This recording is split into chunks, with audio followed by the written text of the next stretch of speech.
moving on to our next panel. And this panel, as I said, is designed to inspire, and I'm sure it will.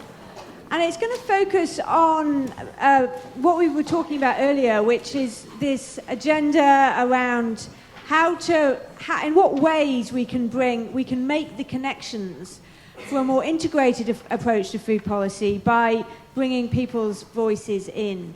And of course, we mustn't forget the messages of the morning. The messages that told us that we have come far, but we have still a long way to go. And there are many forces, challenging forces, which are presenting obstacles to what we're trying to do. So what this agenda is really about is around how we can move forward when we know we have many challenges, and what are some practical examples from people who've actually engaged in these types of initiatives to try and actually do things differently, that can try and break down some of the barriers that we have had. And I'm delighted to welcome a great panel here. Again, the bios are online, the biographies are online if you'd like to read them at length. We're going to have Carlo Cafiero, Director of the Voices of the Hungry Programme of the Food and Agriculture Organization of the United Nations, who will speak first. We'll then have Cecilia Tacoli, Principal Researcher in the Human Settlements Division of the International Institute for Environment and Development. We'll then move on to Karen den Hertog, Programme Manager of the Amsterdam Healthy Weight Programme from Amsterdam. And then to Dee Butterly of here in the UK from the Land Workers Alliance, who's actually the coordinator of the National Food Policy Programme there. And then to Tom Wakeford, who you've already seen, of the Centre for Agroecology, Water and Resilience at Coventry University. Please join me in welcoming our distinguished panel.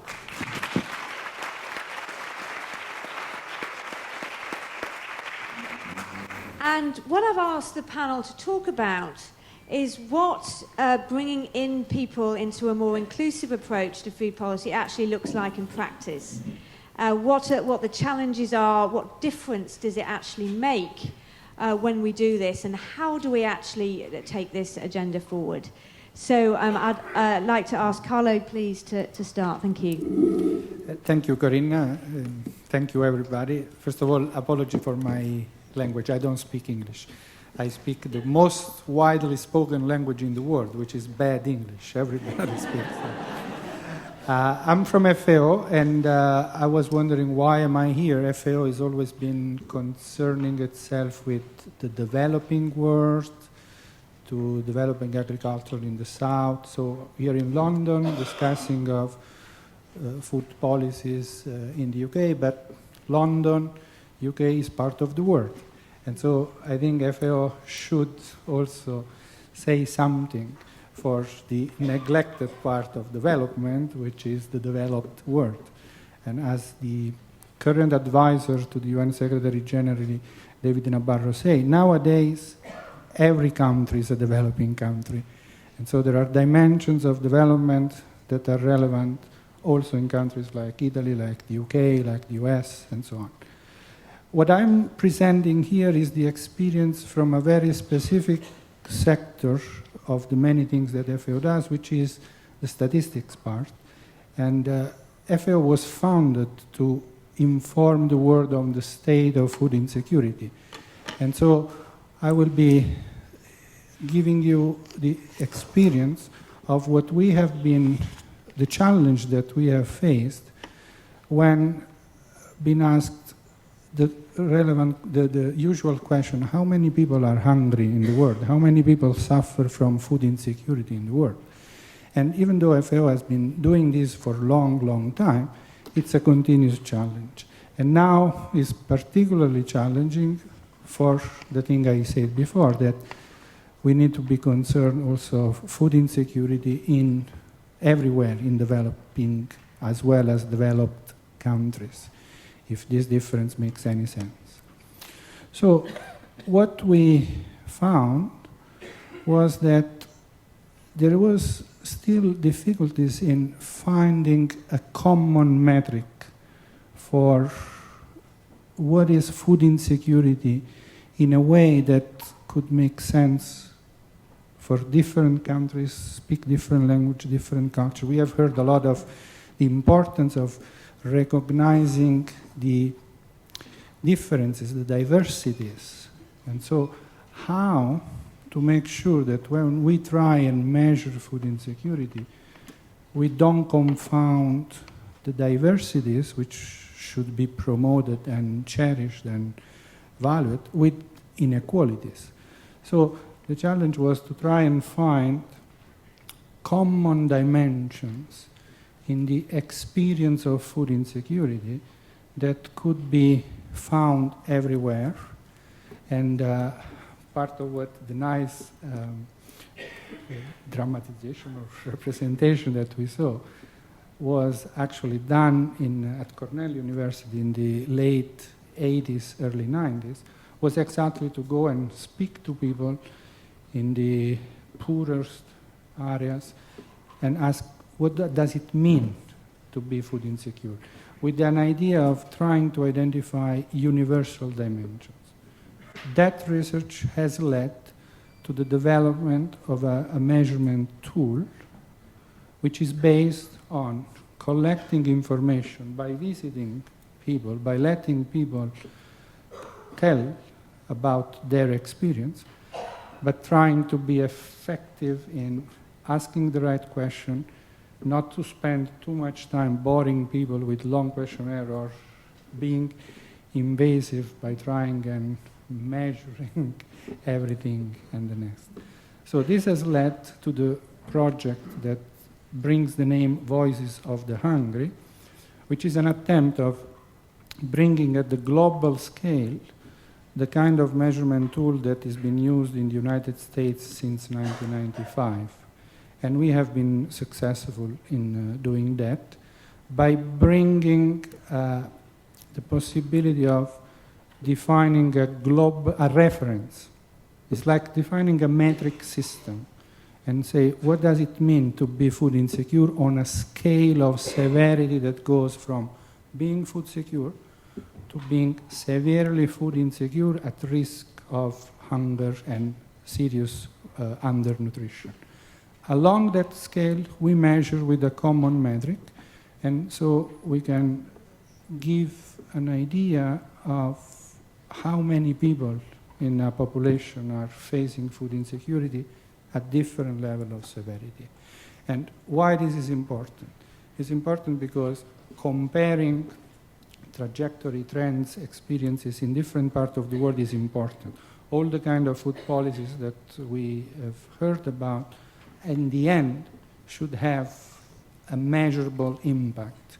And to be able to measure the impact without subjective element, without being conditioned too much by the particular situation, to compare what happened in different countries, is what led to the development of this project. We have been now challenged by this, I think Vincent mentioned earlier, this 2030 has been set as a target date for the new Sustainable Development Goal, which apply to every country in the world. And food security, nutrition, sustainable agriculture features prominently in this global agenda. And so the project that I'm leading is providing one of the instruments to measure progress towards this very ambitious goal of eradicating hunger and promoting food security and nutrition through sustainable agriculture everywhere in the world. Voices of the Hungry is listening to people, because this is the only way in which you can make sure that you have a real picture. But you have to do it in an efficient way. And my dream, if I can conclude, is that one day every country does what Mexico has done recently, last year, which is to include a very short food security module into the population census. So they have actually been hearing to the voice of everyone in the population.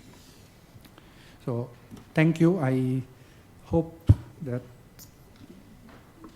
you can be curious enough to want to know more about the method, because I think that at every scale that you are engaged in promoting policies that aim at improving food security, at a certain moment you need to ask yourself, did this policy have an impact? How do I measure that? Thank you.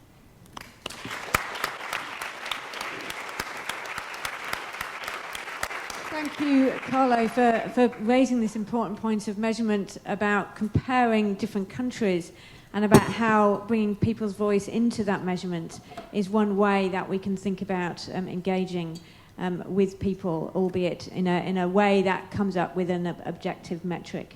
So I'll now turn to Cecilia Tacoli, and Cecilia is going to talk to us about her experiences of doing research in developing countries and how to bring people into that. Cecilia. Thank you very much. Like Carlo, I was a bit surprised and thought, what am I going to talk about? As you can see, the picture behind is just what I'm going to talk about. And it's a different reality. It's urbanization in the global south. I think I'm quite confident that there are several issues which resonate, which was what has been said today. But let's see. First of all, why an interest in urbanization in the global south? And I don't know how many of you are familiar with statistics, demographics, and so on, but since 2007, it is estimated that half the world lives in urban centers. Now it's a bit more, it's 54, it's all estimates. But anyway, what is going to happen, what is estimated, projected is going to happen, is that in the next 30 to 40 years, the world's population is likely to increase by around 2 billion people, and most of these people are going to be living in cities in the south, especially in Africa and Asia. Now, these are cities which have huge gaps in the provision of basic infrastructure and adequate housing, what is usually defined by the UN as slums. Just to give you an idea, at the moment, the picture you see behind me is from Nairobi. 2/3 of the population of Nairobi lives in slums. Throughout the global south, pretty much between half and 2/3 of the population in cities live in slums. Slums are not the product of poverty in itself. They are the product of lack of managing urban growth. And if urban growth is going to be even faster, there is obviously where the problems are going to be.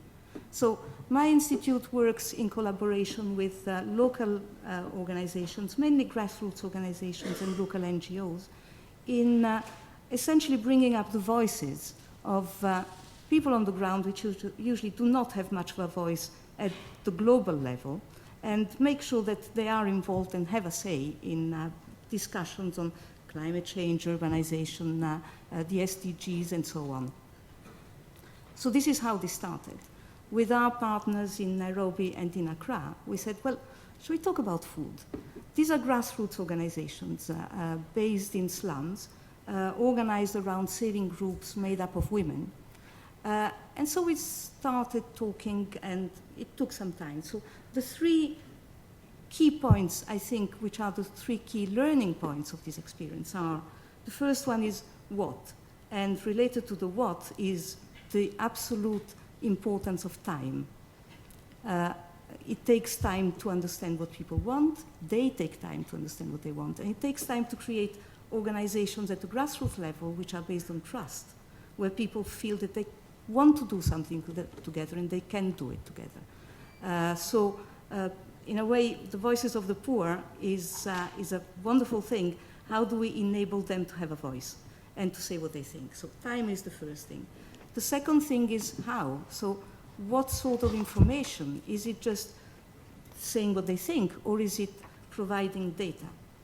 And I will explain a little bit more what we have been doing. And then the third one is about the so what.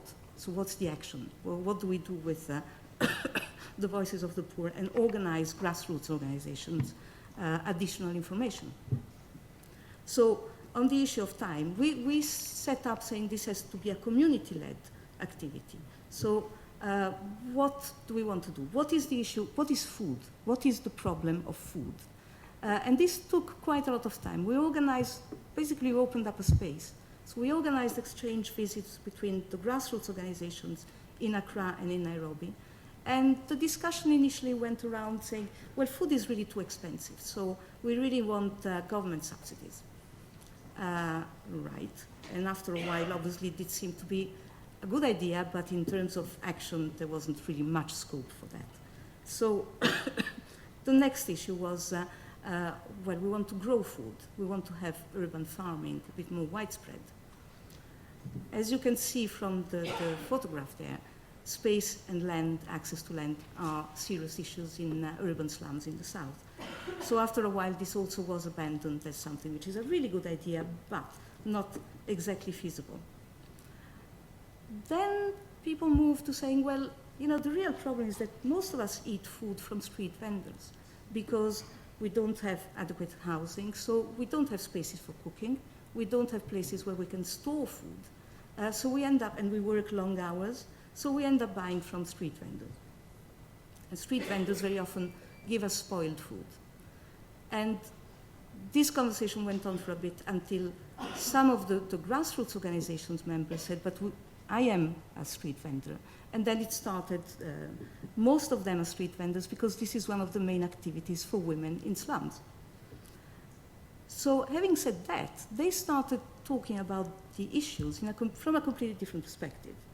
And the perspective is that, as you can see, I know this picture very well.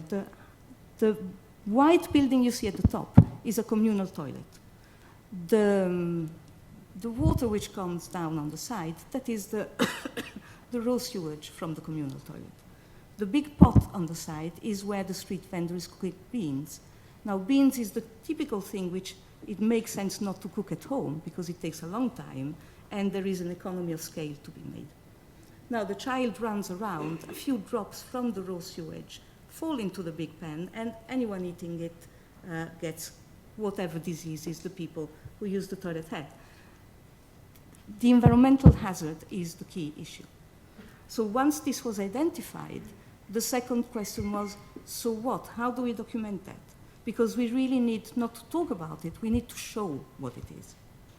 So with the help of UCL, we started using balloon mapping, which is used quite commonly. It's a very cheap way for people to take pictures, which are not horizontal, so you can see what is behind houses and what is behind any sort of low-level obstacles.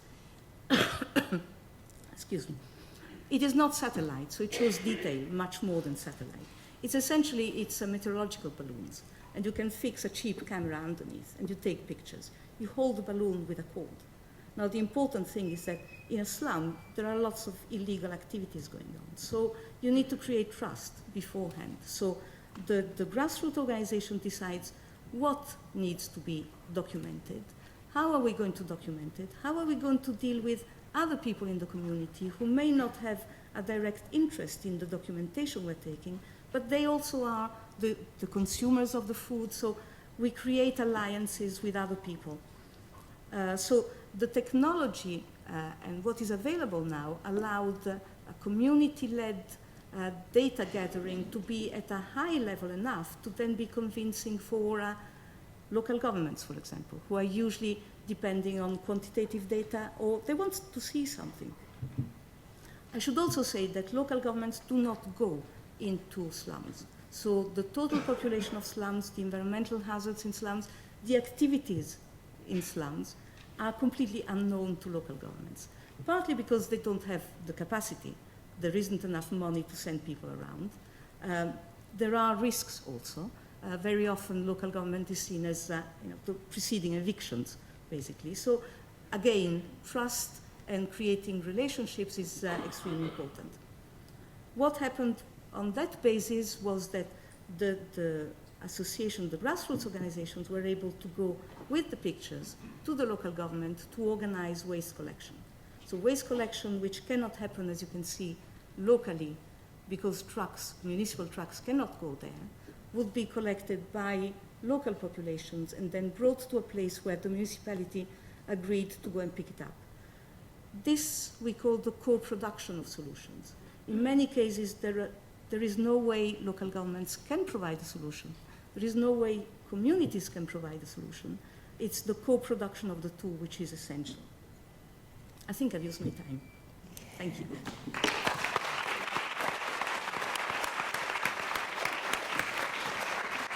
Thanks very much to Cecilia for sharing that fascinating story with us.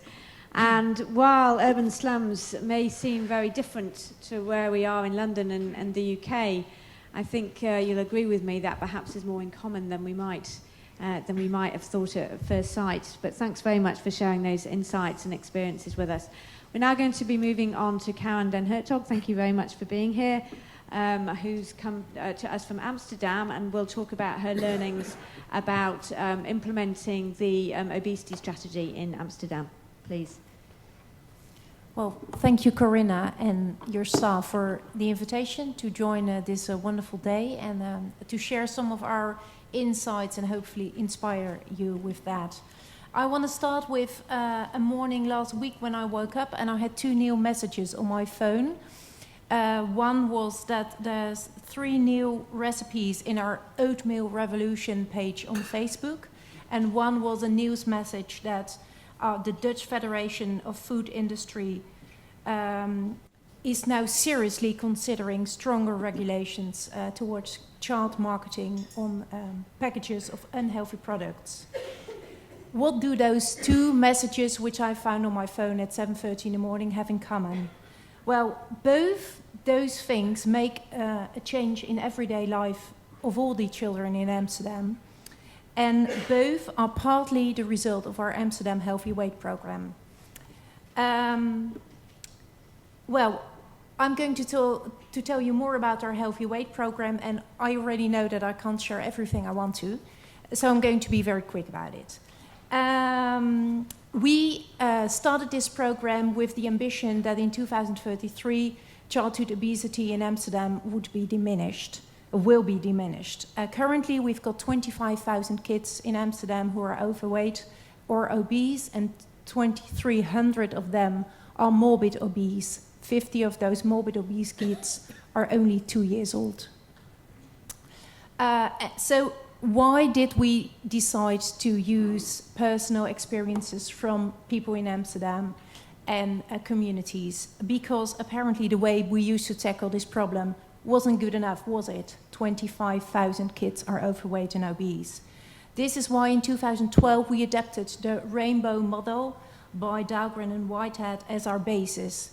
And we made it our strategy to work on both a healthier behavior and a healthier environment for all kids in Amsterdam.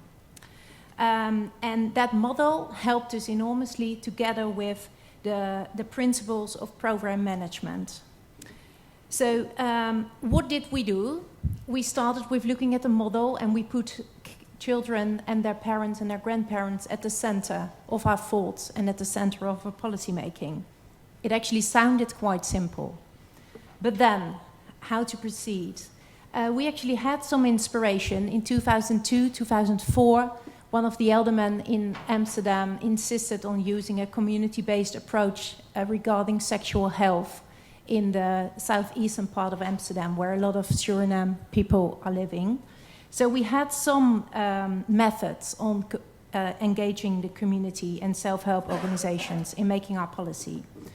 And still, in the beginning, I have to admit, we started asking people. We didn't send, alas, but we started asking people. So we started with panels and we started with focus groups. And very, very slowly, we went from asking to listening. And I think that's a point that's been made already a couple of times today. We started to not asking what people want, what we wanted people to tell, but what they wanted to tell us. We use storytelling, we use social marketing and nudging techniques. And at the same time, already from the beginning, we used a neighborhood and community-based approach. And in those communities, we co-create or co-produce, I really like that word, Cecilia, with parents and kids. And we try to keep that spark, that it originates in this co-production process alive. One of the results from that is that oatmeal revolution I just told you about. It actually started with one mum going up to Joanna, one of our community workers in an eastern part of Amsterdam with a mainly Moroccan and Turkish population. And she said, can we do something healthy about Mother's Day, like a healthy high tea or something? And since having breakfast, or actually not having breakfast, is a big problem in that area, Joanna came up with oatmeal. So they had an oatmeal high tea, which was a success, which evolved in a high tea, or an oatmeal Ramadan, original traditional Ramadan recipes being adapted. And oatmeal going back to Morocco for summer holidays. And they're now moving to cauliflower pizzas, cauliflower everything. What does using the community and using the citizens of Amsterdam, what does it bring us? Well, it brings us to start with more impact. I never have the same amount of impact as when I show a picture, it's not a real kid of course, but a picture of a morbid obese kid. If people realize 2,300 of these kids walk around in Amsterdam, we have a different conversation afterwards. We also do things differently. We allow for variation. We match needs and wishes of the community with evidence, eminence, and practice-based insight and knowledge. And we always try to sort of make that total thing fun. And not only do we do different things, but we also do those things differently. We're using nudging techniques on the letters we write, the leaflets we hand out.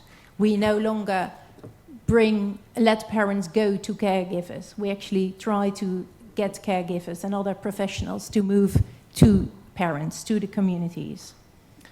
And it also helps us in no longer shying away from the real big things, the things that have no apparent solution but have such an incredible impact on the daily lives of the kids in Amsterdam, like child marketing. Apparently, a normal, regular child sees 239 images of children marketing each week. So the first step for us was, after parents told us how much impact this had on them, was to join the Alliance Stop Kids Marketing. And we now made the bold decision to ban sponsoring from unhealthy companies in Amsterdam, sporting events, sporting canteens, sporting activities.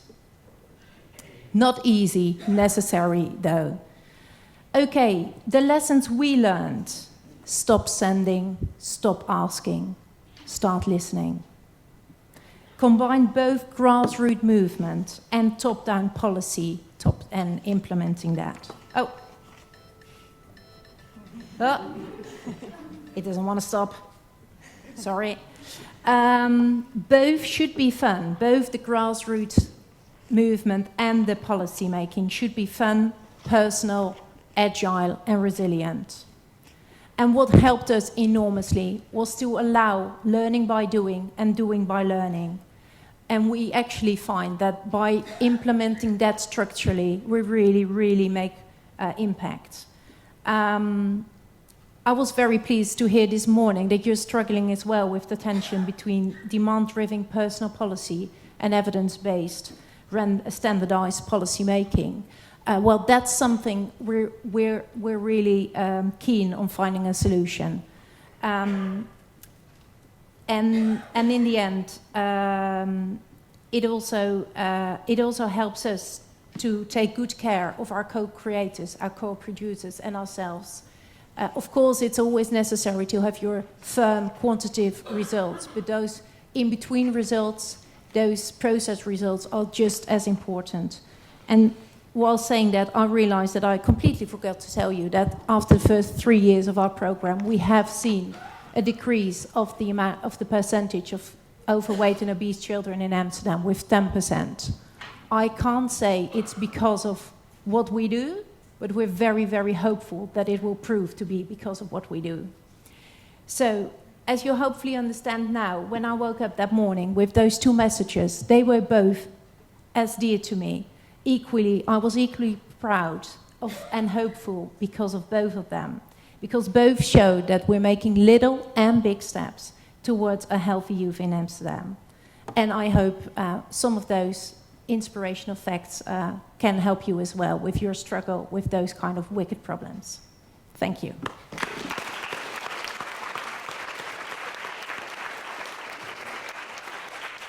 Thank you so much, Karen, for showing that fascinating story of learning by doing. Lots to inspire there.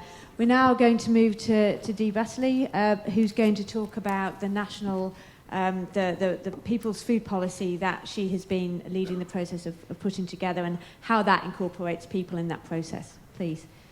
Great. Hi, everybody.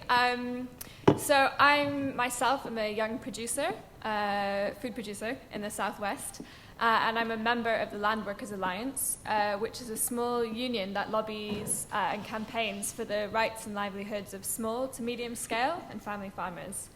And as Corinna said, I'm part of a group of people that have come together from different aspects and experiences of the food system who are working on a project and a publication called A People's Food Policy. I'll tell you a bit about the project. The People's Food Policy is a grassroots project, and what we're trying to do is to create a platform so that we can hear the ideas and experiences of people across the food system and look at how we as civil society and our lived daily expertise can be part of food policy making processes that we feel could work for us all. There are three key aims of our work. One is to publish the People's Food Policy document by spring 2017. And in that, we're going to put food policies and recommendations we'd like to see implemented over the coming years. And these will be based on an ongoing assembly of people participation. We want to be part of continuing to build the foundations of a food movement of people who are living in England. And that comes from different aspects of the food system. And that we're collectively engaging and shaping this movement together. And importantly, I guess we want to change the way food policy making happens.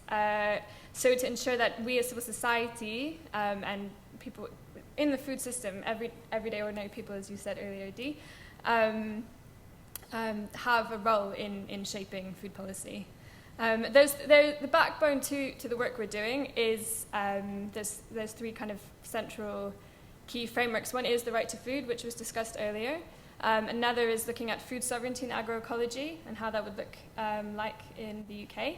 And then also what processes of democratic food governance could we develop. In terms of how the work began, in 2014, the Land Workers Alliance wrote and published a document called Feeding the Future. And one of the policy proposals in the document was to create a national food policy based on food sovereignty principles. And then last year, at the end of 2015, there was a food sovereignty gathering where we ran a day-long workshop asking people what you'd actually want to see in the national food policy. And we were quite inspired by the experience and potential we saw in that day and the ideas that emerged from that. And a group of us decided to take that process forward over the past year. In terms of who does the People's Food Policy involve, the project's intended to engage in dialogue with each other as people who work across the food system, as citizens, as community organizers, and as people who eat food. And we've been trying to engage with testimonies and ideas and stories of people who, it really emerges, are seldom asked or given a platform to be heard in policy making in any kind of longitudinal way.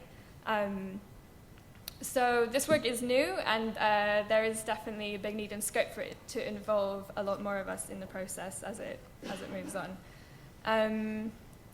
In terms of how it has been involving people, after we ran that initial workshop, we supported the running of 15 more workshops looking at what would a national food policy look like.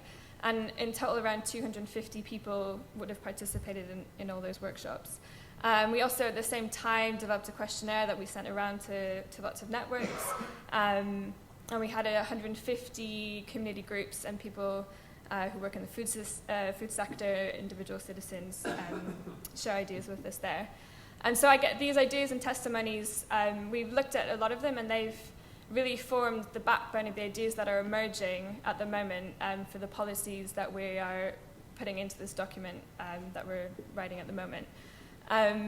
And I guess the 10 chapters that are emerging from this document are around access to land, health and nourishment, work and social conditions, what would a food system look like that works in harmony with nature, how do we reorganize trade that works better for people in the UK and globally, and I guess how do we develop a grassroots democratic food governance approach to food policy making.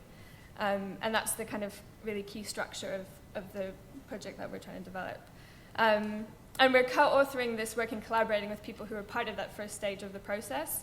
And once those ideas are formed, the intention is to take that back out to people who've worked with us so far, who haven't worked with us, and really hear if what we've written is actually articulating the experiences, enough experiences of people in England. And I guess, so why we're doing it, I mean, the UK is one of the most industrialized food systems in the world, and it is a food system that isn't working for the majority of people.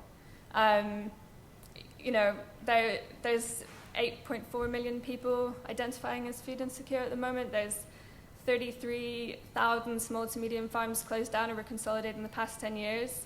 And there's a real need on the grassroots and the ground level to see huge systemic change. But what we find is there's hardly any spaces or platforms at the moment where people who work in the food system and are part of civil society can participate in or influence policy making. And we feel we really need major changes in this because it's actually, what we find is really incredibly difficult for us to understand how policy making happens at a government level, how to have any influence or discussion. It's totally vague and unclear, so it makes it very hard to engage. So in terms of what we'd like to see, as I said, we'd really like to see food policy making done differently. We feel that at its heart, it really needs to be based on the right to food and have communities at the center of the decision-making processes on policies that are affecting us most. And we'd like to see grassroots proper education and training around the way our food system is functioning, so that we are all better equipped with the knowledge and skills to participate in organizing and changing policy. And I guess the difference, the last question was what difference does it make to actually bring people's voices into food policy making? I'd say it can make a difference, but my experience is it depends on the intention of why people's voices are being brought in. Because I've heard, and it's been expressed, that often communities feel that researchers and academics come in for like quick fixes, and you want to hear voices and testimonies and people share them, but then there's very little return or feedback or dialogue with people who have shared as to what happens next. And it can be quite a disempowering process, actually.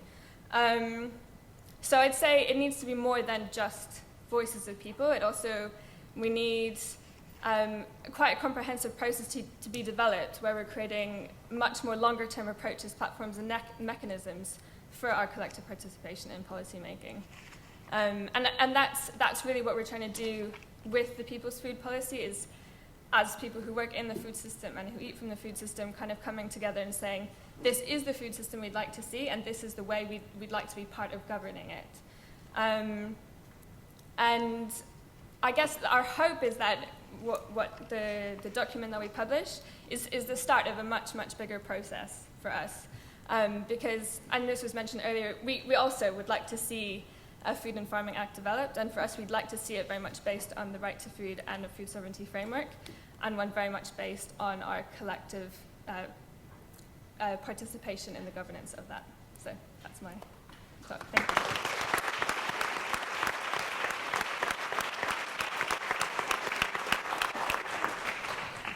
Thank you very much, Dee, for sharing the experience of developing that People's Food Policy. Fascinating. And finally, we'll turn to Tom Wakeford, who you've already seen in the performance, to talk a bit more about the People's Food Knowledge Collective. Tom. Thank you. I wanted to start with a very quick straw poll. If you consider yourself an artist, or if you've ever been an artist, could you raise your hand? Just out of interest. Very interesting. All these creative people in the room. if anybody had told me when I first was introduced to Tim's work by a relative of mine when he was at Thames Valley, which hasn't been mentioned yet today, and I've never been to, but heard a lot around family tables in the late 80s, that art and drama could be any use in looking at the future of food policy, I, like many people trained as a scientist, would have gone, oh, ridiculous. I like going to the theatre, but, how can it help us think? I don't think so. That's like something else. That's what you do for entertainment. I have absolutely no training as an artist. I don't consider myself an artist, as you could probably tell. But I think there is not only insight you can get through the imagination, that you can imagine different futures. I know we were imagining a bit of a dystopia there, but you can imagine different, better futures through use of the arts. And what made me think of that this afternoon was when somebody said, well, hungry people can't have a voice. And it made me think, well, I'm not sure that's the whole truth, because actually food riots, which, if I remember rightly, came about with early industrialization, hungry people did have a voice. They put loaves of bread on trial and decided what would be appropriate price for a loaf of bread. But you can find that out by reading John Borsted, who's a very eminent historian of food rights, or looking at the Institute of Development Studies, has a recent report about the food riots post-banking crisis or food crisis. Or the thing that came into my mind first was Bob Marley, Them Belly Full, describing his own experience. Them belly full, but we hungry. A hungry man is an angry man.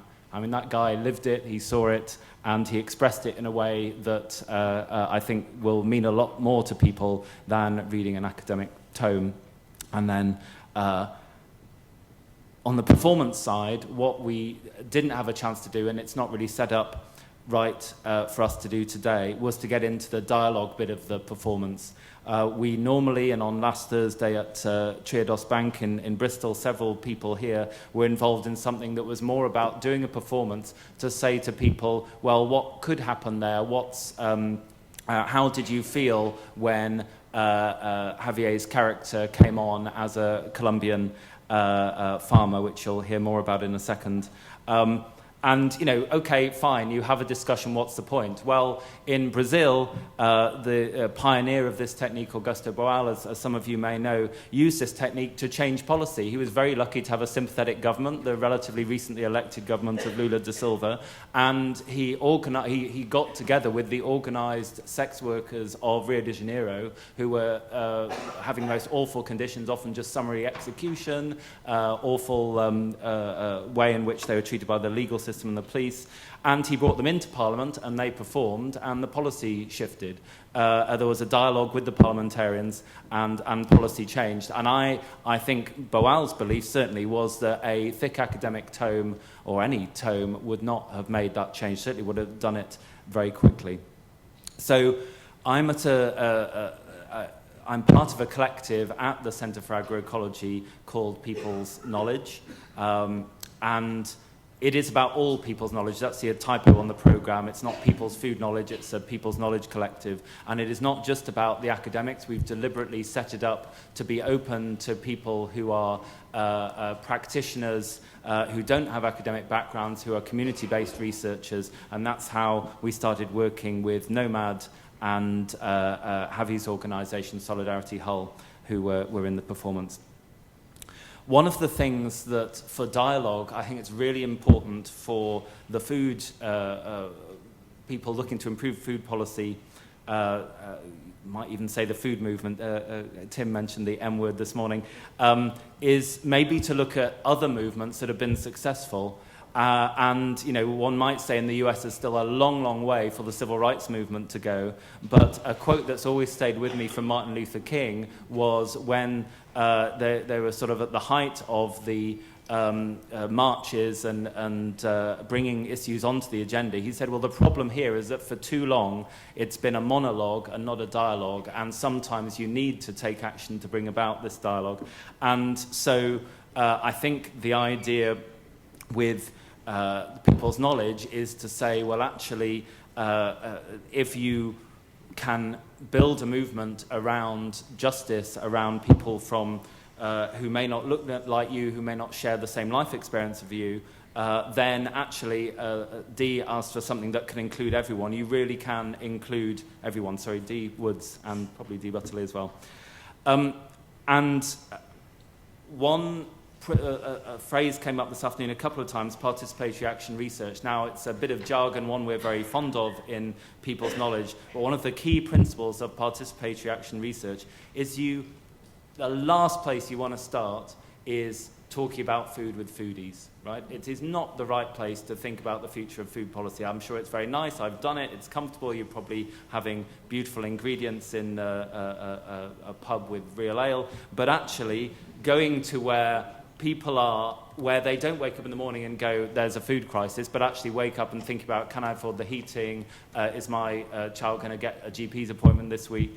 And you also escape the bubble of white middle-class men like me talking to each other. And a little plug, we're doing this group and I are doing a training course on participatory action research, which you can look up if you look in the programme. The final link I was going to make to Claire Maris talking about when you brought citizens in, you actually help reframe the issue. Well, that's exactly what participatory action research tries to do. And I think one of the things we've both struggled with, and others probably, is when there's a big policy agenda like GM, then the opportunity is to influence things on GM. And I think what I've taken as a real positive from today is sort of there's a sort of holism coming out of the day of sort of we need to do things differently, we need to really rethink the place of people in forming new food policies. So in that spirit, I wanted to use the last little bit of my segment to allow Nomad to talk about their work that they've been doing in northwest London and Coventry, and then Javier to talk a little bit, because he really is a farmer in Colombia. So do you want to come and take the mic quickly?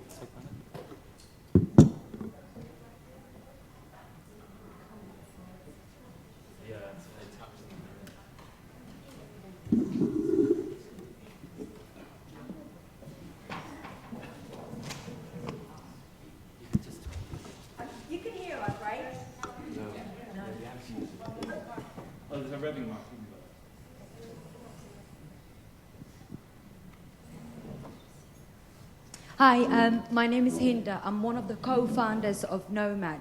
Actually, Nomad stands for Nation of Migration, Awakening Diaspora. So it's got nothing to do with food in that kind of sense.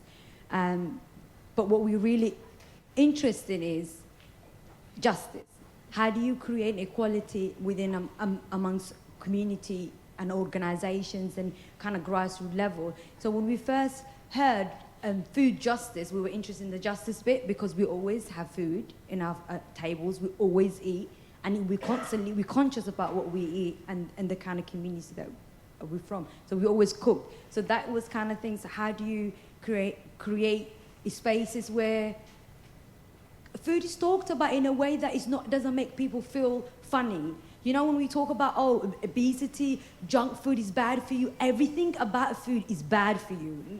And actually, I really love meat. So it's like, how do I have a conversation when I don't feel really bad of what I'm eating? But I'm educated in that kind of sense, that knowledge, experience, and exchange. I talk a lot as well, so I'll pass. Also, the way we work is we truly believe it's not about we don't have the power to give people voices, but we can create a space where people feel powerful enough where they can speak for themselves. And you hear a lot about saying, let's enable people, let's give them voices. But actually, do we even listen? Or do we just listen to give an answer back? And for us, for Nomad, what's really important is where we truly work with the community together. And it's about people from different lives, different experiences, different skills, really, really sharing and listening to each other. And there's no power dynamic where it's like, I'm giving you a voice because you're poor, and I have more power than you because I earn this much money, or I have this skills. But actually, how do you create a community where we're all different and we come from all walks of life and we can truly learn from that? And it's not about somebody giving, should we say, poor people a voice. Poor people do have voices, but who listens? When we first started doing the food project, the food justice project, we asked a lot of people, what does the food justice mean? And everyone was like, huh? Like, what do you mean? Like, there's a food justice system? Because when you think about the justice and the system and that whole, you just think about things around crime, things around racism, things around discrimination, but you don't really see justice for food. And we really try to create a space where we can have these conversations using film, photography, different art forms, but really, really breaking down this word and really exploring in our own ways and thinking about where food comes from and how our food is sourced and how we use it. And yeah. I think also one of the key things was the importance of creating relationship. So even a dialogue is what type of dialogue. So the truth can have, a real conversation can happen, but you have to have a relationship. How do you build trust? How do you build authentic conversation amongst each other? How do we all sit in the table together and one wasn't an expert and one wasn't? So it was that kind of equality. And also it takes time. It took 6 months before we end up having a 30-second film. But it was 6 months of process. And also it wasn't just Northwest London. We also worked in Coventry, completely part of Coventry that I have not. I've been to the centre of Tom Works. That's not the Coventry I saw. It was completely separate. It was a block of flats. We worked quite a lot of white middle class, as people label it, because I don't like labels, but that's how it was. And it was also, because we're from refugee backgrounds as well, and those experiences, we also had to realise that race and all of those things and everything that's happening at the moment, we had to talk about those things as well. But it wasn't just food, because we're living in a society that is more than just food. So food was the key issue that we got together, but we also had to engage other conversations because that was important in order to build true relationship. Yes, I think the academics call it intersectionality these days, don't they? I am a peasant, a proud peasant of Colombia. I was born almost under a coffee tree. For the past 9 years, I have been working within a peasant community in Colombia that doesn't just grow coffee. Coffee is one of the things we grow. We grow many other things, as most traditional farms are. This afternoon, when I heard someone said that one of the things that needed to happen was to kind of tackle subsistence farming, because that was the problem, I felt like I needed to tackle that person. Because actually, as a traditional farmer, we want you, the rest of the world, to understand that traditional farming is a way of life. And it cannot be a capitalistic way of doing things. We live like that. That's how we think. Our cosmology is linked to that. It's not about making profit for private gain. It is how we live. I just wanted to say that, because I think we need to really explore this whole argument around how you build more just food systems. Now, for the past 6 months, I've been in Hull, a quite deprived area of England. And I came to Hull because I'm part of a network of people who think really radically. And one of the things that I came to do was to try to support the creation of a critical learning center. I am a popular learner more than an educator. I learn from people all the time.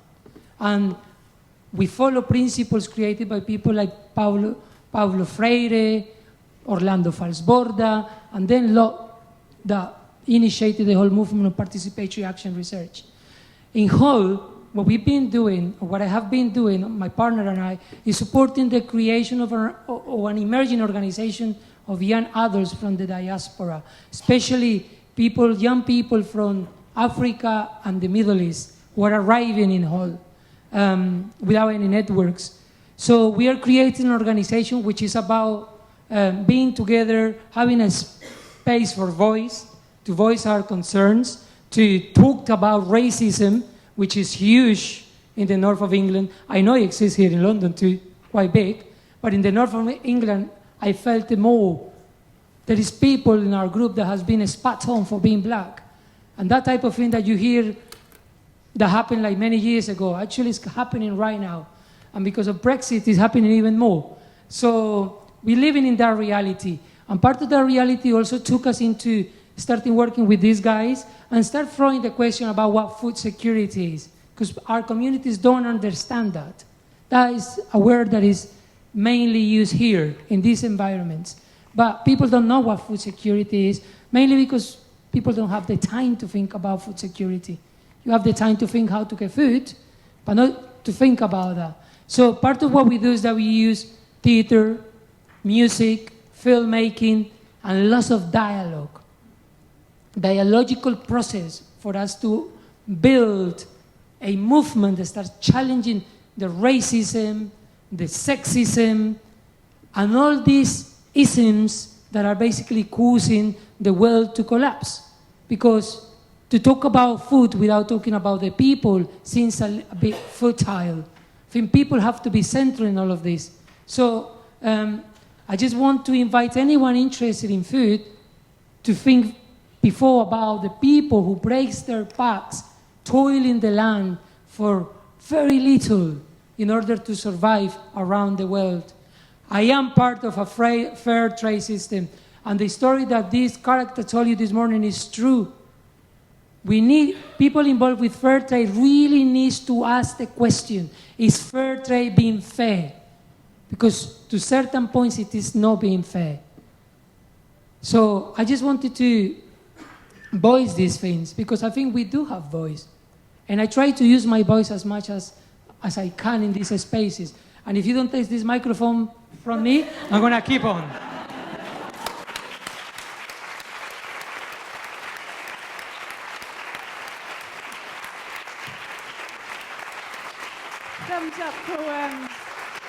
Thumbs up for being honest there. Thank you. Thanks very much. I'll stand here. Thank you very much for that. We are running out of time, but not completely. We still have time to go, and I'm really reluctant to leave this panel without giving you the chance to ask at least a question. So I will proceed with one round of questions. You can stay here if you like. Okay. So if anyone, if there are questions, please ask away to the panel here. Yeah, do you want to swap with Natalie now, please? So Dan first. Do you want to go here? Sorry. No, just saw somebody right. Okay. Okay, Dee, and then Dan, and then at the back, please. Okay. This question is for Dee. I know working at a very grassroots level, funding is often an issue. How is your work funded? Do you want me to sponsor? Yeah, why don't you, since that's such a specific question, yeah. Right, okay. I'll answer like that. Yeah, that's a really good question. We have a tiny little bit of funding through the Land Workers Alliance that supports some part-time coordination and supporting workshops that will run out in April. And then we're not sure, really. We'll have to look at what funding's available. But that is actually probably part of quite a bigger conversation about how it's actually very difficult to do grassroots work because there's very limited support mechanisms and funding to hold those processes.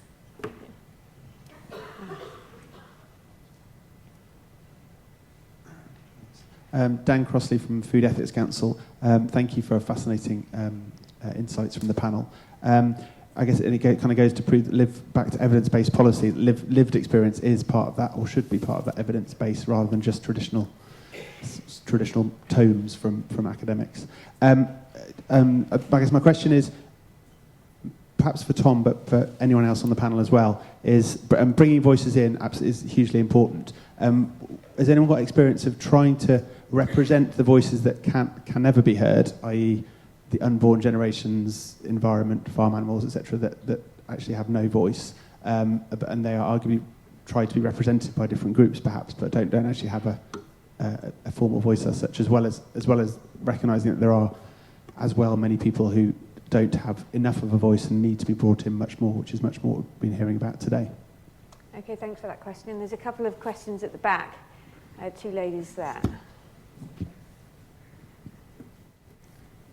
Good evening, panel. My name is Angelica Moore, former food policy student and recent student from SOAS, African Studies Economic Development Program.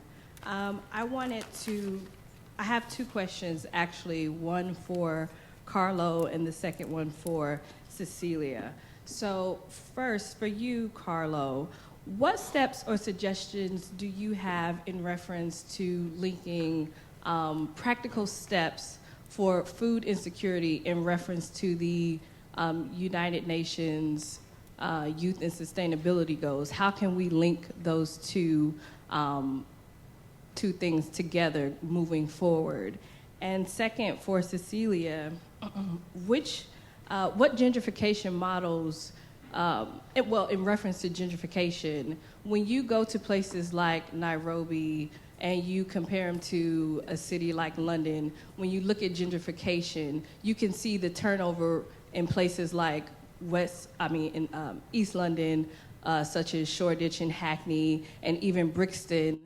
You can see the changes in the neighborhoods take place within 5 years. How come when you go to slums such as the one that you showed on the picture, what is taking place or what isn't taking place that is slowing the transformation of these slums? Because when you look at the when you look at the models and plans that the governments have in place, it doesn't seem like it should take as long to develop and remodel these areas. So from your experience, why do you think this is such a huge issue, fixing these slums in these up-and-coming cities? Thank you. Great, that's a big question. Thank you. Another person there, yes, you. Hello, Kemi Akinola here from Be Enriched and the Lambeth and Wandsworth Food Partnership. So, Carlos, we've actually used your food insecurity measurement on about 250 people that come to our regular meals, our community meals every week. I would like to ask the panel, now we have this information and we know a lot of them are living in the more severe end of that scale, what do we do now? Thank you. Yes. Judith Appleton, I'm an independent consultant. I have a direct question for Carlo. It just felt to me as though that we needed the end of your presentation. You told us about the method for finding out what questions to ask to ascertain whether people had been were hungry or not, and how they judged it. You didn't give us any example of the questions asked. Could you at least tell us what is in the Mexican population census questionnaire? What are the questions asked to Mexicans to ascertain how many Mexicans are hungry?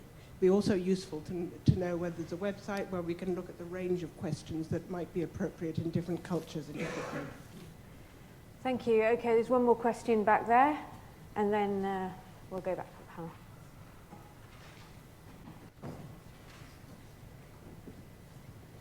Hi, my name is Alicia Weston. I run an organisation called Bags of Taste, and we work with people in food poverty.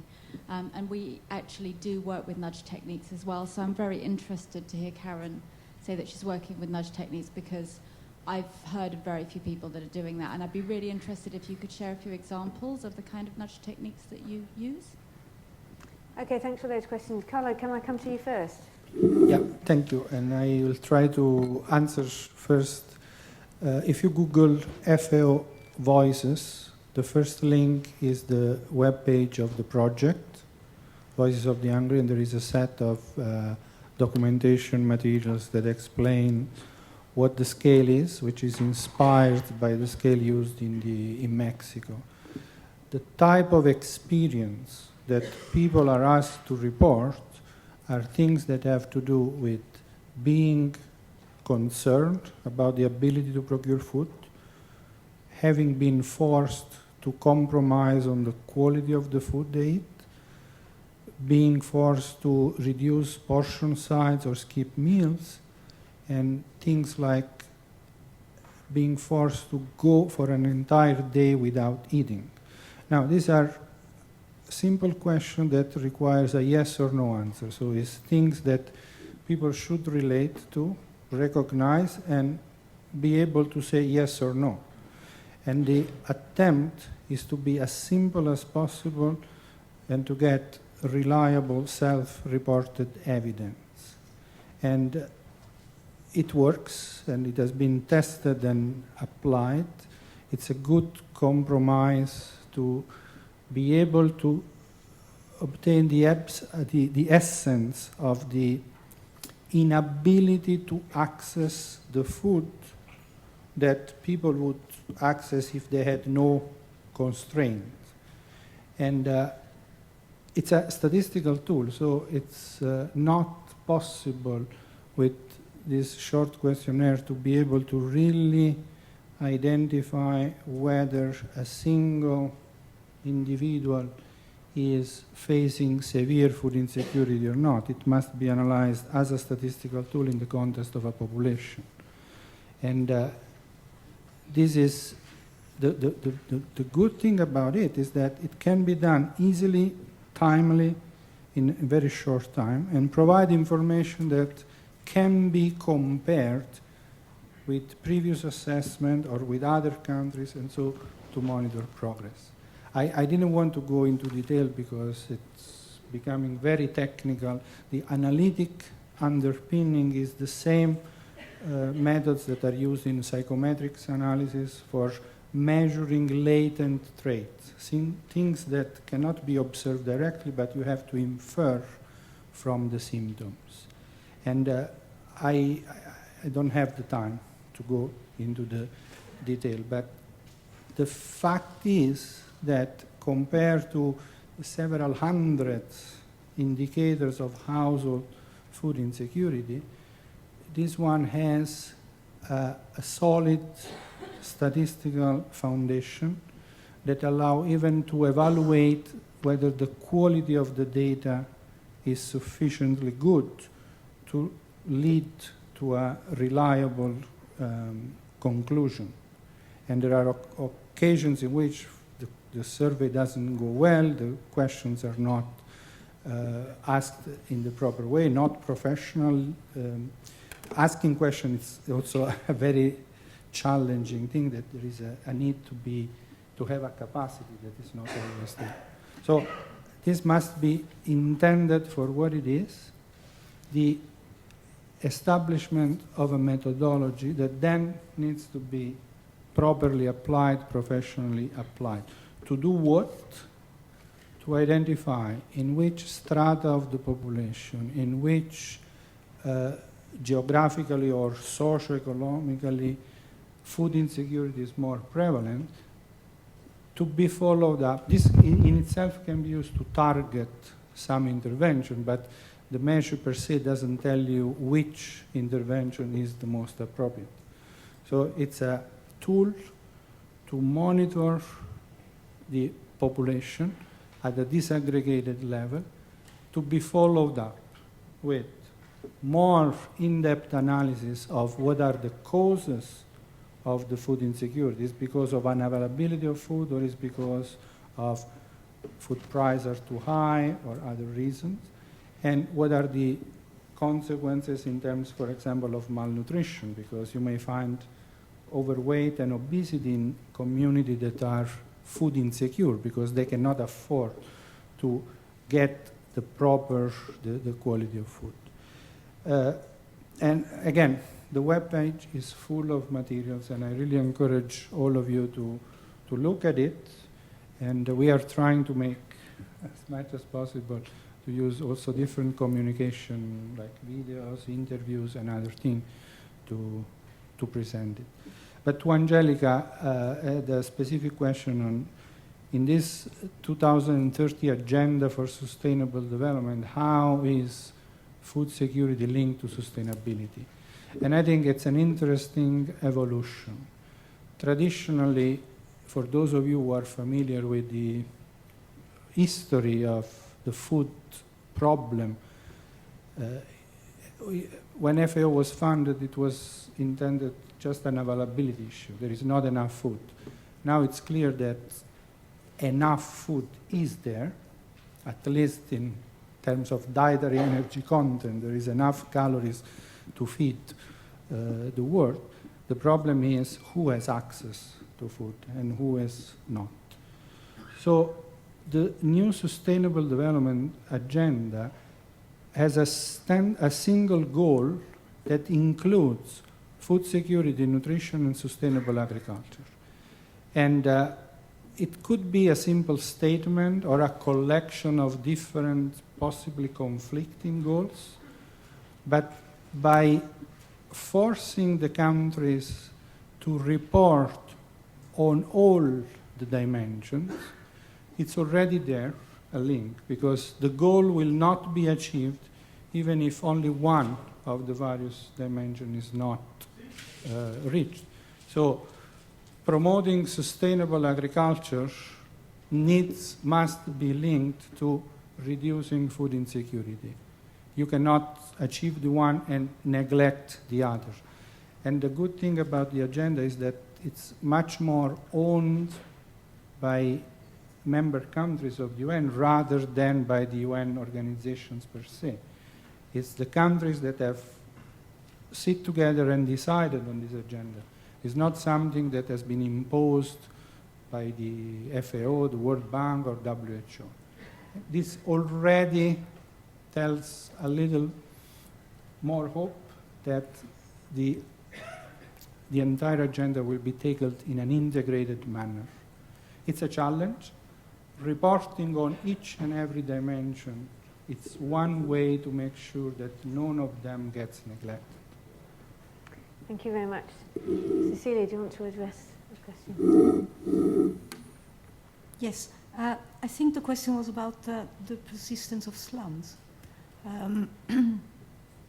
I wouldn't say that slums are not dynamic. Actually, the majority of the population of slums are usually tenants. They don't own their houses and they're there for short periods of time. So poor populations are extremely mobile. I think you can see the same thing in London, actually. And I'm a bit surprised that you seem to think that gentrification is a positive thing. It's a positive thing for those who are in. Those who are out, and they're being evicted more and more. So the same processes you can see in Mumbai, which is becoming a world city. Cape Town is a world city. The world is full of world cities where the poor do not have a space where to live. Now the thing is that the less services you have in a world city, the more you will need gardeners, nannies, maids, someone to go and do the shopping for you. So there is a whole population which is providing low-paid services, and they have to live somewhere. And they're extremely, they're part and parcel of the urban economy.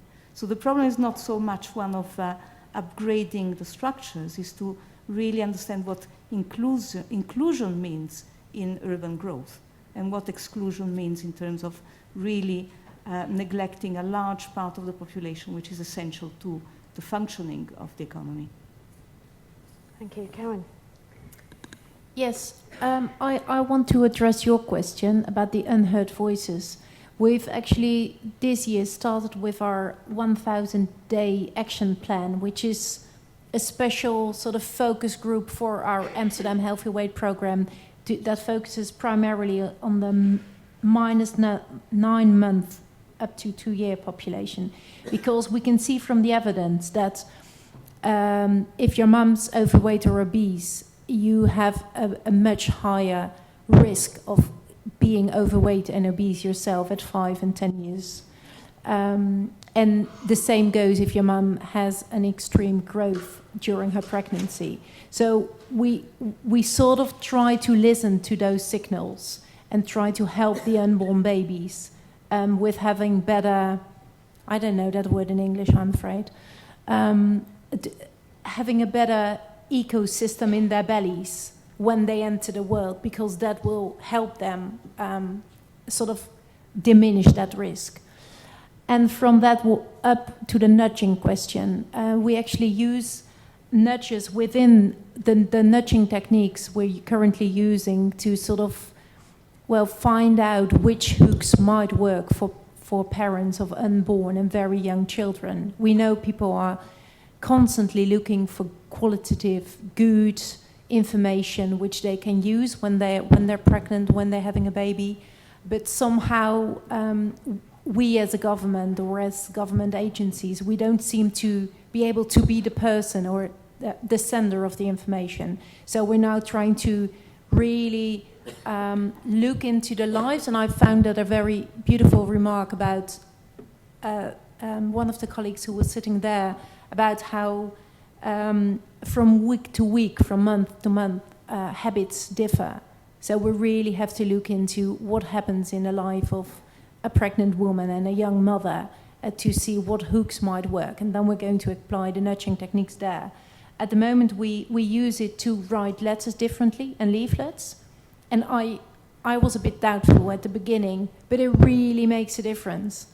Last week I read a normal leaflet and a nudged leaflet, and it felt so much more personal, so much more friendly.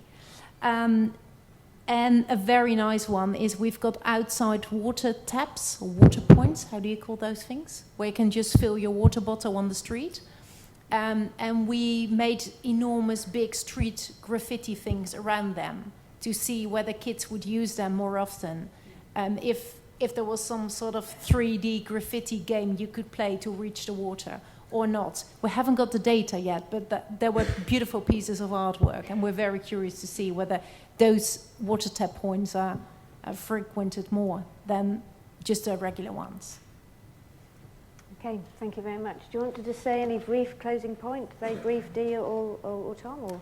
Yeah, I think there was a particular question about the unborn and animals and the environment. I mean, I guess the point that I hope came over from the play is that by valuing people, you actually, if rather than saying people are there to be developed, or dare I say nudged, and actually you treat them as humans, then actually, and certainly their worldview, as Javier was saying, about people in the world who are actually being trampled on by certain models of development, then actually I think it would be much easier to navigate our way to a future than a world that sort of says, well, we don't want to nudge the corporations, but we'll nudge people to work in a way that feels a little bit like we're treating people as rats in a maze, to me, which worries me as a way of viewing the world. And just finally, I really didn't want to lose the point about what do you do next in Wandsworth.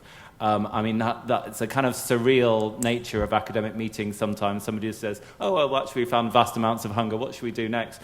And, I mean, I don't have an easy answer. I think academics need to take more risks. I feel personally complicit in what has happened over the last 10 years that I haven't done more, certainly since those coalition came in.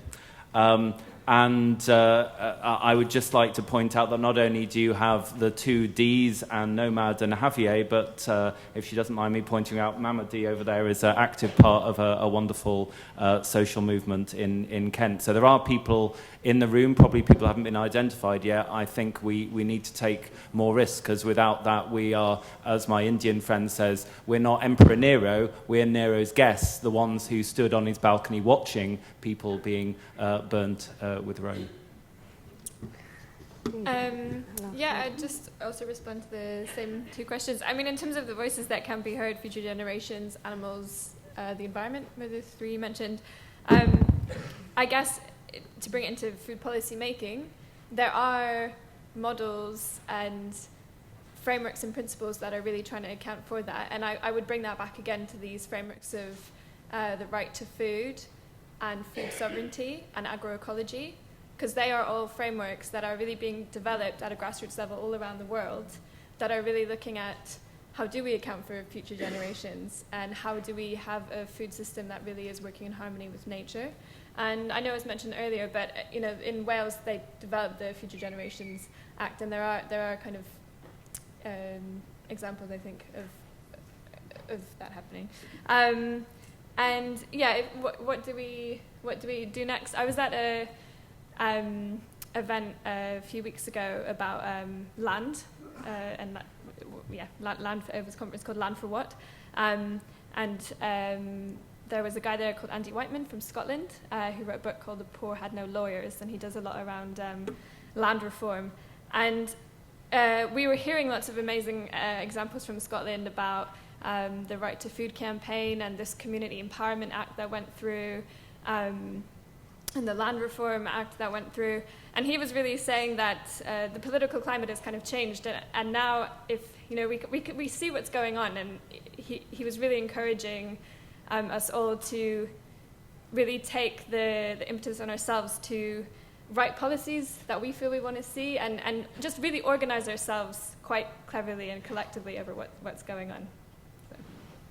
Great, well, thank you very much for those questions, and thank you very much to the panel for sharing your experiences with us. Thank you.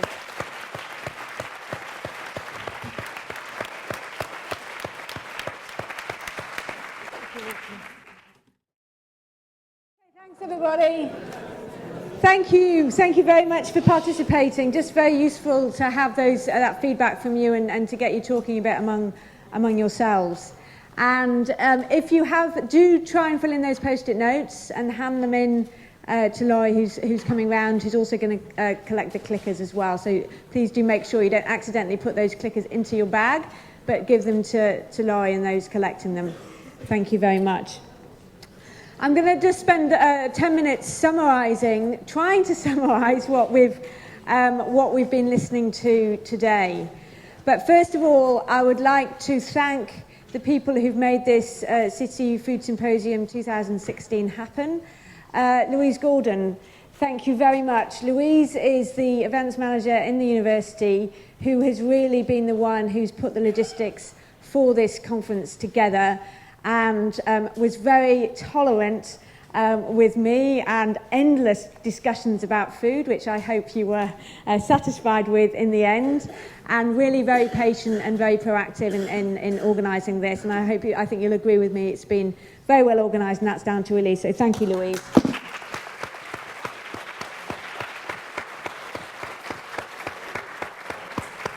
You can wave so people know who you are.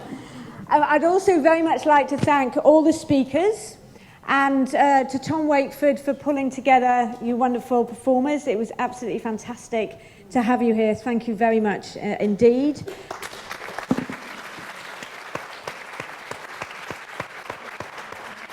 And I'd like to thank the team who helped me devise and put together this event from the Centre for Food Policy. I'll list them in alphabetical order: Elisa Cusoni, Laurie Egger, Stephanie Lim, Claire Maris, Natalie Newman, Daphne Page, Talvinda Sembi, Lindy Sharp, Rebecca Wells and Joel Williams. Thank you very much indeed for helping them.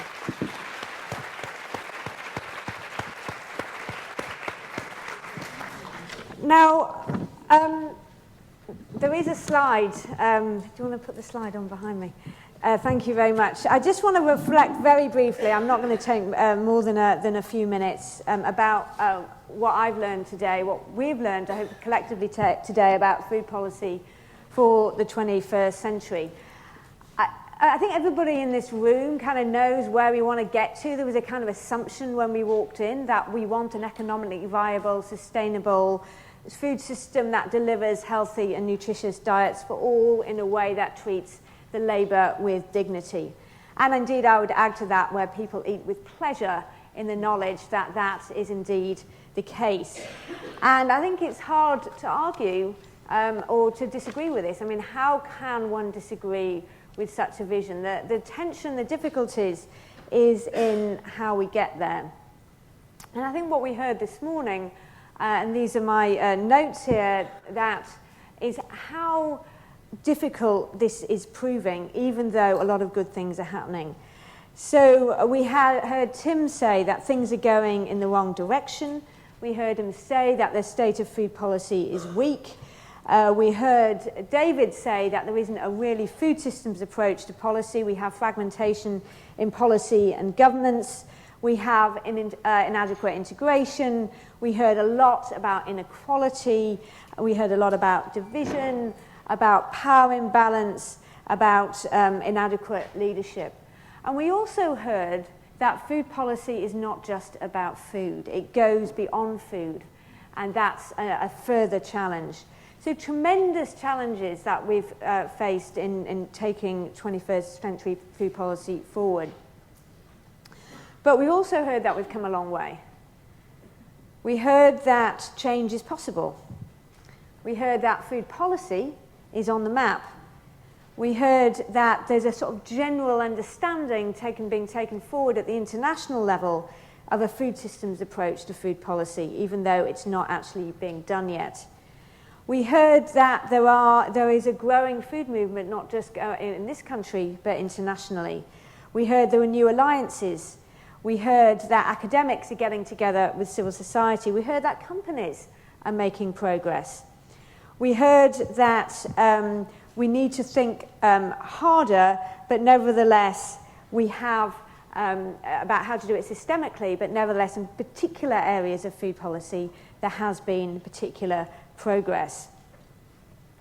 And I think it's clear for all of us that what we need to do is to work harder to connect the dots in the food system. Liz Dowler made the point that we need to work better across disciplines and sectors. Terry made the point that in his closing about the importance of integration in food policy, about balancing this public-private relationship. We heard about the issues around sustainability and around health, about how we need to join those dots. So I think we're all agreed that we need to connect these dots in the food system. What we need to do in the 21st century is to figure out how to join them. And that is really, really important considering what has happened in the world in 2016 and the years leading up to it. Dilma Rousseff was impeached in Brazil. Trump was voted in the United States of America. The people, so we say, the vote against in the UK was to leave the European Union. Just recently, the leader of the government in Italy was displaced. These are disabling times, and I think we need to learn from that. Certainly on June the 24th, when I woke up, I, funnily enough, felt reignited in engaging with politics. But I also felt that we had done a bad job in taking people's voices into account, in feeling that it was so obvious that many people had felt ignored. And it was so easy to say, oh, you stupid idiot, why did you vote the way that you did? We could say that about any of the different votes that are happening in those 4 countries that I've just mentioned. But the reality is that the world has become divided through these identities and through these different values. And unless we take that on and try and understand that, we're not going to get very far in the policies that we're putting into place. And at the same time, we see something really horrible happening, something we need to fight and confront and be against. And that is the politics of division, the them and us mentality. I remember when Theresa May, forgive me for making a political statement, but made her statement in the government, in the party conference, and she used the term, there were kind of real people, there were citizens, and there were citizens from nowhere. And I would firmly into that category of a citizen from nowhere. My work is international. I travel quite a lot. I consider myself, in a way, so it sounds rather perhaps too fancy, but a citizen of the universe, in the sense, as Terry Marsden put it earlier, that we are all neighbours now. And yet I was being told by the Prime Minister of my own country that I wasn't really worth being a citizen. That to me was very exclusionary. But then I thought, you know, that's how I feel. Perhaps that's how other people have been feeling all of this time. Perhaps that's how other people are feeling. They've been feeling excluded. And then I thought, well, what have we been doing in the food movement? We talk all the time, and Cass spoke very eloquently about this earlier, about how we all are part of the same movement. We're all in companionship together in this movement. And I think she's quite right. But at the same time, how many times have we judged people, if we are vegans, for example, who eat meat? How many times have we judged people who favour big food and industrialised food because we think that local food is better? How many times have we criticised people engaged in the conventional food system because we think organic is better? We have our own politics of division within us. And we have to ask ourselves the hard questions, that even though that's how it might not feel to us, that's actually what we are doing. And that's what we're perpetuating to the outside world. And it's not good enough. And we need to do better to escape our own politics of division. So yes, I would argue that we need to do food policy differently, and I think that's what I've heard from you also today. So how do we do that? How do we connect these dots? How do we become less divisive in what we're doing? And what we've explored this afternoon is how to get to this more joining up the dots, the more integrated food policy, by developing a more inclusive food policy. And so we've talked a lot about people, we've talked a lot about voices, and that's really important. We've talked, as Liz Dowler put, about what we want to be unimaginable in the future. And we've talked about the fact that we should have a wish list of who should be in the room. We've talked about the power of food. We've talked about the point that food binds us all together. And we've talked about who should be involved. And there's a tremendous number of people who've been listed in terms of who has been involved. And thank you very much for answering those questions and completing the post-it notes. But we've talked about young professionals, about farmers, about academics, scientists, policymakers, supply chain people, social enterprises, industry, community organisations, advertisers, low-income people, teachers, children. There are so many people who eat and produce and work in food. And we can indeed, and should indeed, I would argue, all be involved. And the second theme that's come, apart from the fact that so many people should be involved, is about listening to people as a form of learning. And that means listening to the political landscape, it means listening to the people of the food system, including the big private sector, who are often under much greater constraints than we think they are, to understand their constraints and motivations. And it also means people listening to people affected by food systems problems. But it means listening in meaningful ways. As was said by Karen, it really has to be about listening in order to learn and doing it meaningfully. And that means doing something which we haven't been doing enough of, which is to value lived experience as a valid form of knowledge. We often think about quantitative work as being better than qualitative work and superior to it. And we think about experts. And I know that in this country, Michael Gove's comment about experts did not go down very well. But nevertheless, perhaps we really need to think about what an expert is. It's not that we don't want expertise, we do want expertise, but lived experience can be part of that expertise. And indeed, I always think the best way to define an expert is someone who knows what they don't know as much as they do. So we need to be a bit more humble, I think, in what we're taking forward. But there's a danger in all of this. There's a danger that we're just talking about listening. We just listen, and we're going to listen, and then we're going to do what people say. That's not policy. It's naive, and it isn't policy. We've talked a lot about bottom-up, we've talked a lot about grassroots, and that's really important. But that's not policy either. Policy is policy, and that's what the Centre for Food Policy is all about. And what we want is good policy and more effective policy. So, if we're to go to an urban slum and someone says, and a street vendor says to us, well, I make money out of selling loads of deep-fried fatty meat, are we meant to then listen and say, oh, I've heard that you want to sell lots more deep-fried fatty meat? No, we don't. And we heard from Cecilia very eloquently about the fact it's about the co-production of solutions. It's not just about listening and then saying, okay, then what we'll do that. We'll then do that. We heard earlier as well that a lot of people get food safety, but they don't get chronic diseases. We heard Javier saying that communities don't get food security, they experience it, but they might not be able to speak in that type of a language. So it's not like everybody is an expert in everything. That there has to be a process of translation. And I was thinking about this because I was really struggling with the whole apples question. I really hope you enjoy the apples. I really hope you enjoy the apples. We had this big discussion with Louise about serving biscuits at the tea. And as someone who works mainly on nutrition and diet and healthy eating, that should have been the easiest thing in the world for me to say, we're not having any biscuits at tea. Right? Easy, right? And I asked my students about it, I asked everybody about it, what am I going to do? You know, I was like, why am I having a problem getting to a decision? Why am I having a problem getting to a decision about biscuits at tea time?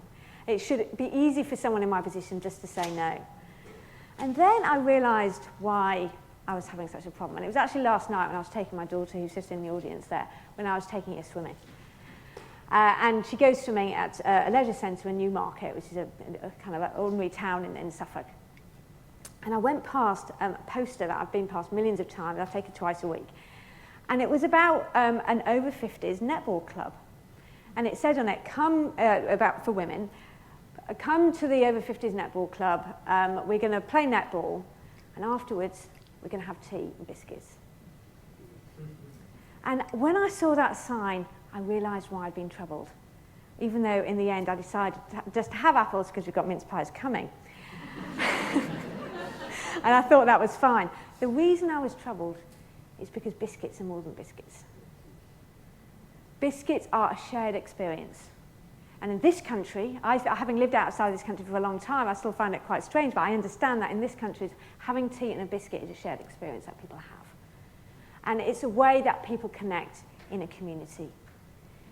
So is it really right to then go in and say, we need to get rid of biscuits, we're just going to do it, we're going to do it, and that's what we're going to do? No, it isn't. Do we want people to consume less sugary foods? Yes, we do.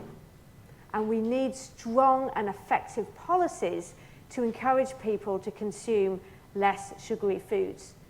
That is policy. We need to set standards. We heard from Stephanie earlier saying that government needs to set standards for industry to follow. We need strong standards. This isn't just about grassroots, let's listen. But it's about meeting people where they're at.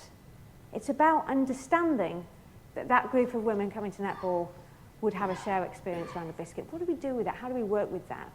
How do we have a dialogue around that? And maybe it doesn't matter that they're coming and having biscuits and you leave it alone. It's just a small thing, but it's what made me think that it's really about meeting people where they are at and working with it and trying to create an environment where we can have a shared experience. And maybe that does mean having a biscuit from time to time. Because, more than time to time, because food is part of our identity. It's a really, really important part of our identity. By the way, I was speaking at a conference on Friday and I was told by the Director of Nutrition for Public Health England, who won't mind me saying this, she said, you're not serving biscuits, are you? And she was, really strong about it. But in her defence, I agree with the fact that she's taking a stance, but I don't agree with the fact that we just impose that from the top without actually engaging with people. So it's about this issue of listening to people in a meaningful way and then translating it into effective policy by meeting people where they are at. And it's only by doing this process of translation that we're actually going to come up with tough policies that are going to face that are going to address the very, very tough challenges that we face, including these power imbalances in the food system. So, how do we do this?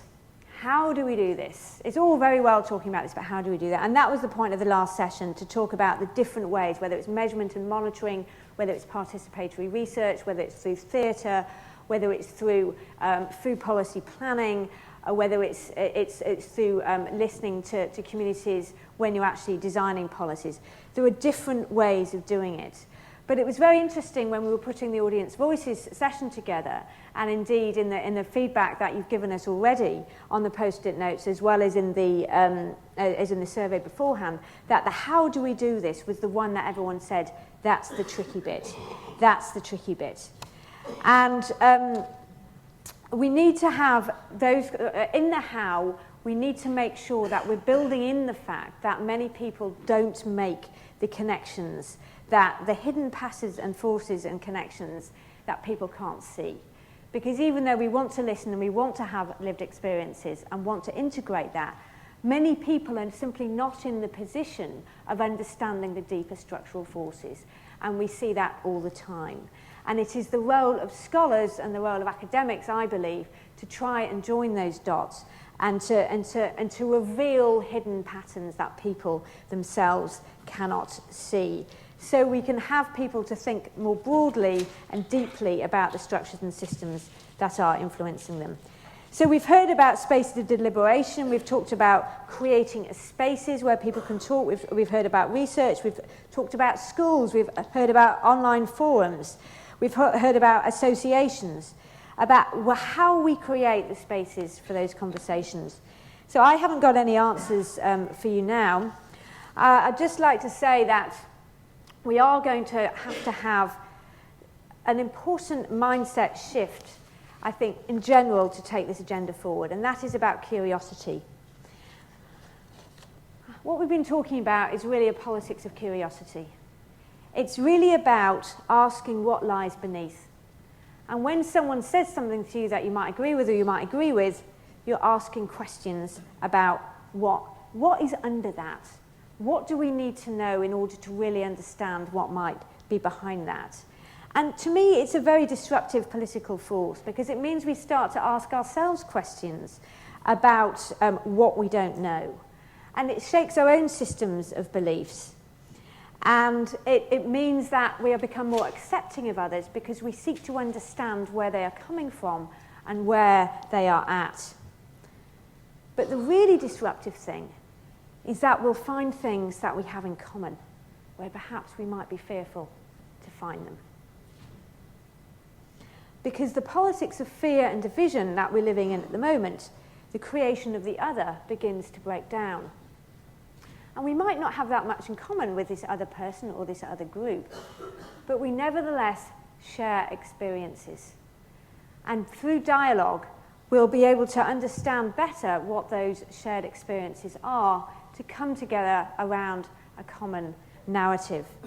And that's why curiosity is so important in what we do in asking questions. And if we rely on the fact that we don't have to be making out that we know everything all the time and we have the answers all the time and that we're curious about the interests that underlie other people's positions, then we start to overcome the politics of division into a politics of curiosity. But of course that's going to require a lot of courage to have those conversations. So what I want to do with the Centre for Food Policy is to move forward with a politics of curiosity and courage and to bring you into that conversation that we've started today. And I'd like to thank you very much for sharing that conversation with us. Thank you.